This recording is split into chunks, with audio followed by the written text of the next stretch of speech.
మా నాయనమ్మకు 4 కొడుకులు 3 బిడ్డలట. మా అమ్మమ్మకు 2 బిడ్డలు 5 కొడుకులు. మా పెద్దమ్మకు సుత 4 సంతానం. ఇగో గిట్ల చెప్తుంటారు. మా అందులేవు మాకులేవు, దావకండ్ల చుట్టూ తిరుగుడే లేదు.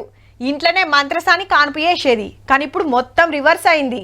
ఆల్చంగా పెళ్లిళ్ళు చేసుకునుడో, పెయ్యాలని జాబులో, తినే తిండి వల్లనో గాని పిల్లల కోసం దావకండ్లకు లైన్లు కడుతుంటే వెనక మరలా గీ కథలు నడసవట్టే. సరోగసి పెద్ద దందా లెక్క అయిందబ్బా. రూల్స్ గీల్స్ జాంతానై. ఆఫీసర్లకు అప్లికేషన్ పెట్టుడు లేదు, పర్మిషన్ అడుగుడు లేదు. 3 ఏళ్లల్లా 108 దరఖాస్తులు వస్తే 1000కి మీద జరిగినాయంటే చూడుండ్రిగా ఎట్లున్నదో. సరోగసి అంటే అద్దె గర్భం. వీళ్ళ బిడ్డని ఇంకొకళ్ళ కడుపులో సాదుడన్నట్టు. దానికి చాలా రూల్స్ ఉంటాయి.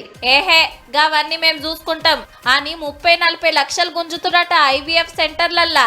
మొన్న అరెస్ట్ అయిన డాక్టర్ నమ్రత మేడం అయితే అంగట్ల పండ్లు కొనుకొచ్చినంత అల్కగా పసివోరలను కొనుకొచ్చి మీ బిడ్డ అని అంట కడుతుందట.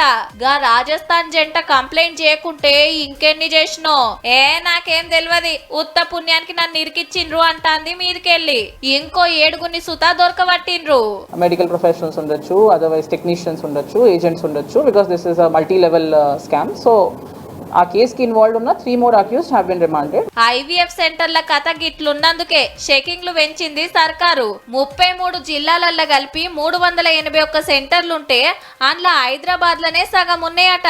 అటెనక వరంగల్, కరీంనగర్ 35 టీములు పెట్టి ఏడ ఏం నడుస్తుంది, ఎట్లా చేస్తుండ్రు, రూల్స్ పాటిస్తుండ్రా లేదా అనేది తెలుసుకుంటుండ్రన్నట్టు. 3 రోజులల్లా గవర్నమెంట్ కు రిపోర్ట్ ఇచ్చినాక మోసం చేస్తున్న సెంటర్లను మూసేసుడేనట బాజాప్తా. పిల్లలు కానోళ్లకు మాయ మాటలు చెప్పి లక్షలు వసూలు చేస్తున్న గిసొంటోళ్ళ సంగతి చూడాల్సిందే మరి.